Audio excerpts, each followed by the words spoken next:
Magandang umaga. Live mula sa Telebisyon ng Bayan, narito na ngayon ang latest sa ating panahon.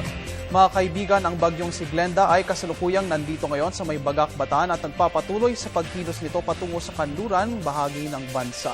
Ang bagyong ito ngayon ay bahagyang humina at bahagyang bumagal sa kanyang paggalaw sa 25 kilometers per hour. Patuloy pa rin ito sa kanyang pagkilos west-northwest patungo sa labas ng bansa, patungo sa may bansang China. Itong ang bagyo na ito ay kasalukuyang paggalaw dito sa may kanlurang bahagi ng bansa at kasalukuyan na nagbibigay ng masamang panahon at maulan na panahon dito sa may malaking bahagi ng Southern Luzon. Asahan po natin na maaaring magpatuloy ang ganitong weather conditions hanggang mamayang hapon kung saan ito ay maaari na ngayon lumabas dito sa ating landmass.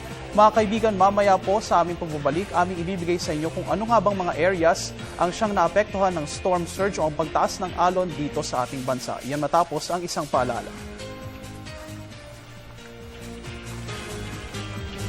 Sa ibang balita mga kaibigan, ito nga inilabas na ng Pag-asa kung anong mga areas dito sa Pilipinas ang naapektuhan ng storm surge dito sa ating bansa. Naapektuhan po ang mga areas ng Albay, Camarines Provinces, Quezon Provinces at Laguna ng storm surge. Pati na rin ang Rizal areas, Metro Manila, Cavite, Bataan, Zambales, Bulacan at Pampanga. Itong mga area na ito mga kaibigan ay mayroong posibilidad na mas tumaas sa 3 meters o 3 metro ang alon sa kanilang mga dalampasigan. Kaya naman pinapayuhan natin ang mga kababayan natin na hanggat sa nandito pa ang bagyo sa ating bansa ay lumikas muna o di kaya ay makipag-ugnayan sa kanilang local government units para makaiwas sa anumang trahedya na maaari naranasan.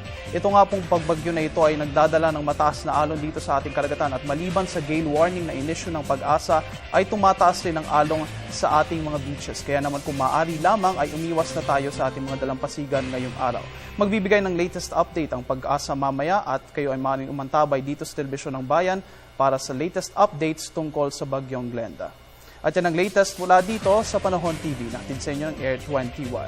Mga kaibigan, kami po ay magbabalik mamaya with other updates mamayang alas 12 ng tanghali. Magandang umaga sa inyong lahat.